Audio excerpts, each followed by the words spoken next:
Ночной лес таит в себе много загадок, и, видимо, пришло время, когда я должен столкнуться с этим лично. Что ожидает меня впереди на моей странной работе, я расскажу в мельчайших подробностях. Всего лишь пара тысяч лайков отделяет вас от продолжения этой невероятно интересной истории. Я устроился на работу в качестве смотрителя леса, и там происходит много странных вещей.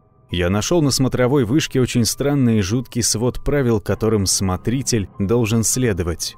Немного предыстории. После моего развода у меня ничего не осталось. Желая начать все сначала, я переехал в дешевую и обшарпанную квартиру в другом городе. У меня не было постоянной работы, домашних животных, детей и, очевидно, жены. Я просто существовал. Я постоянно был в поиске любой работы и нашел в конце концов дерьмовую работенку в одном из придорожных кафе. Мне было скучно и плохо, и несмотря на то, что я только недавно переехал, мне срочно требовались более радикальные изменения в моей жизни. И вот мне выпал джекпот. Среди всех 3 резюме, которые я отправил в разные фирмы, было одно на должность лесного пожарного наблюдателя. Никакого предварительного опыта там, к слову, не требовалось. Пожарные наблюдатели леса – это те люди, которые живут изолированно, в высокой башне посреди леса, наблюдая за обстановкой в округе. При обнаружении дыма или пожара они по возможности устраняют очаг возгорания сами, либо вызывают подмогу. В общем, действуют в зависимости от обстановки. Несмотря на все анкеты, которые я отправлял работодателям, я помню, как заполнял именно эту, потому что объявление мне показалось довольно странным, поскольку в нем говорилось, что свободных мест на эту должность в настоящее время нету, но они принимали кандидатов на случай, если вдруг кто-либо уволится.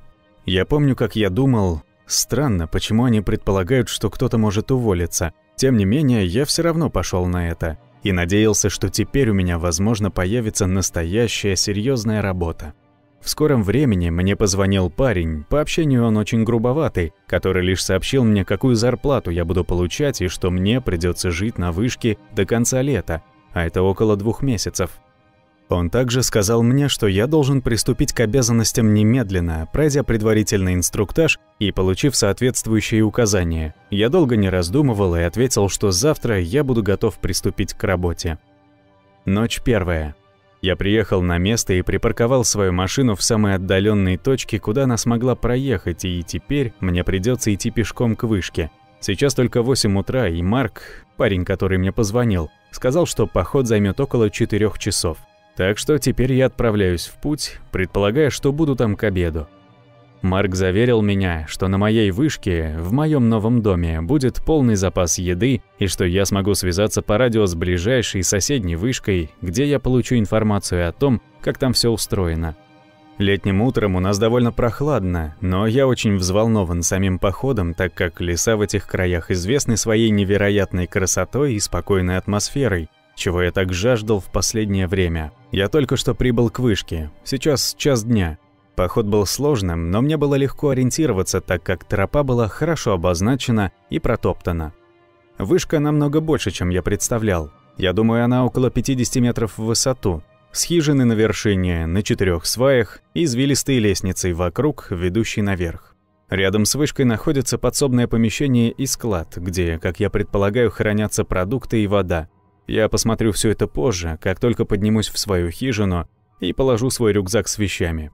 Лестница была с ужасным подъемом, старая и скрипучая, но я надеюсь, к этому привыкну. Хижина небольшая и есть даже балкон. Внутри кровать, большая радиостанция для связи, которая похожа на военную рацию, стол с картой, несколько книг, ящик для инструментов, маленький портативный радиоприемник, лампа, бинокль и фонарик. По бокам хижины есть большие окна, так что изнутри я мог видеть бесконечный лес вокруг меня.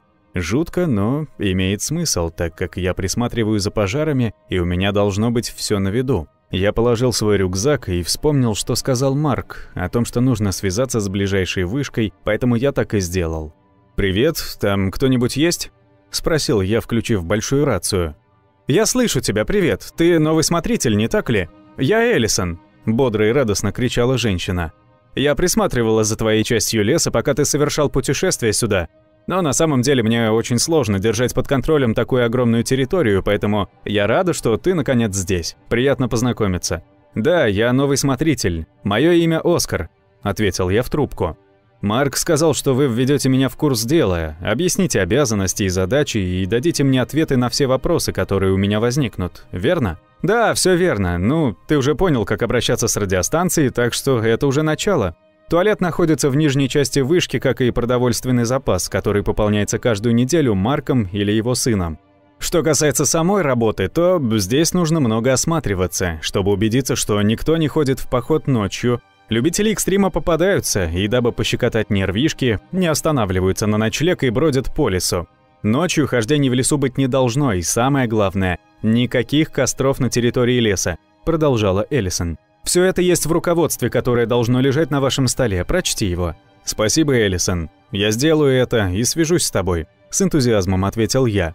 «Я вызову тебя по рации, если у меня возникнут вопросы». На что она ничего не ответила.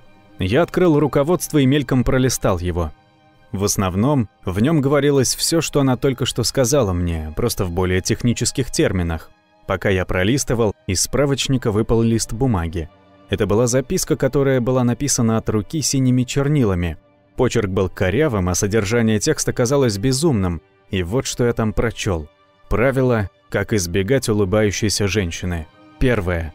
Если ты видишь женщину в лесу с маниакальной улыбкой на лице, не подходи к ней и не привлекай к себе внимания. Вернись к своей вышке. Второе.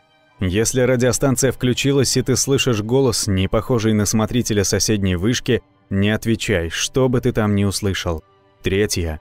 Если ты слышишь женский плач где-то неподалеку, между часом ночи и 4 утра, игнорируй это. Четвертое. Ночью всегда спи с включенной лампой. Если она начинает мигать, быстро включи основной свет и не выключай до утра. Если твоя лампа полностью погаснет прежде, чем ты сможешь это сделать, спрячься под кроватью, пока не рассветет. Пятое.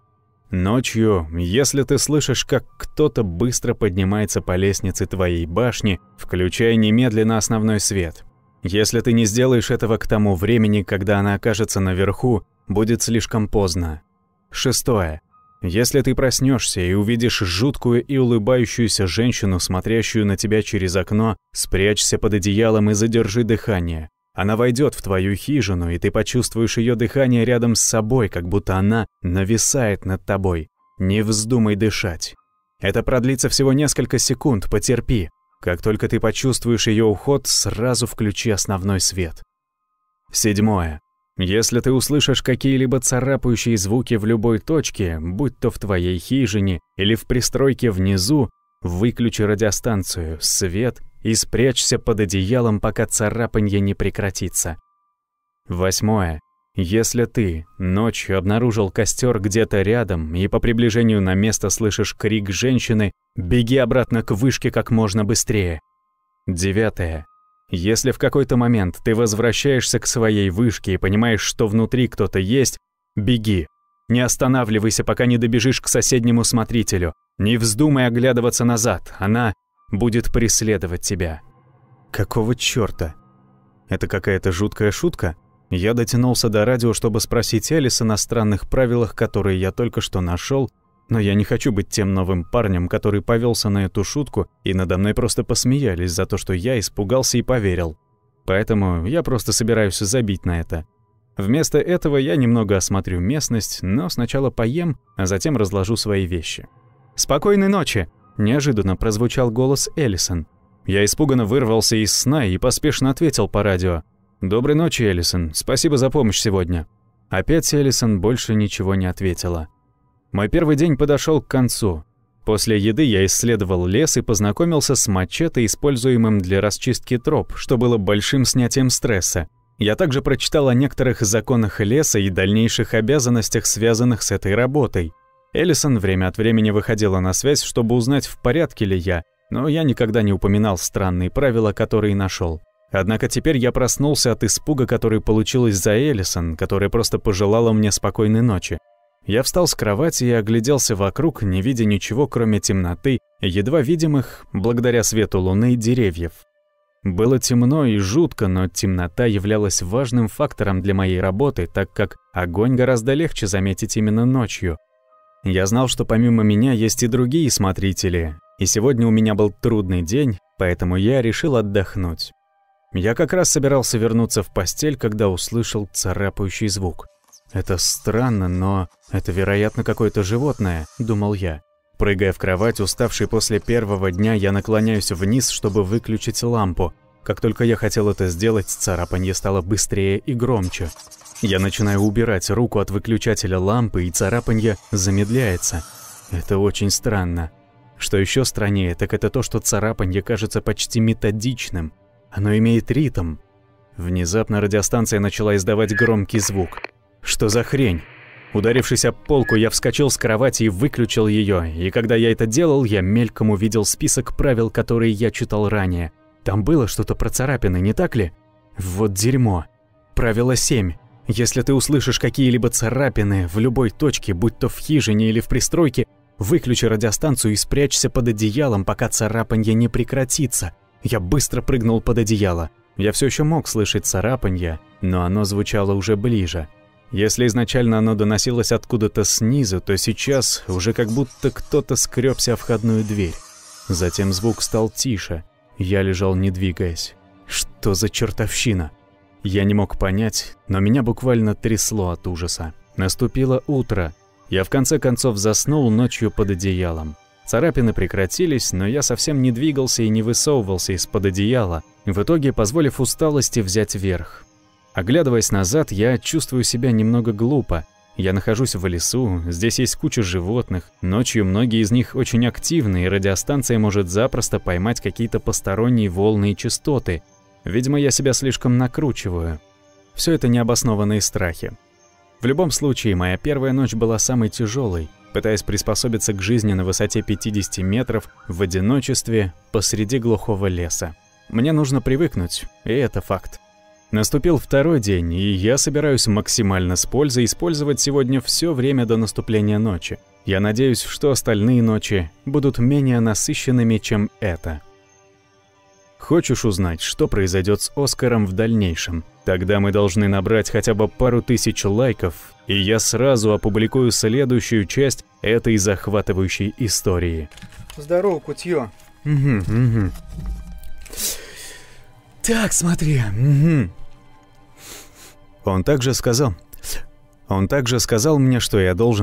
Он также сказал мне, что я должен приступить к обязанностям немедленно, пройдя предварительный инструктаж и получив соответствующие указания.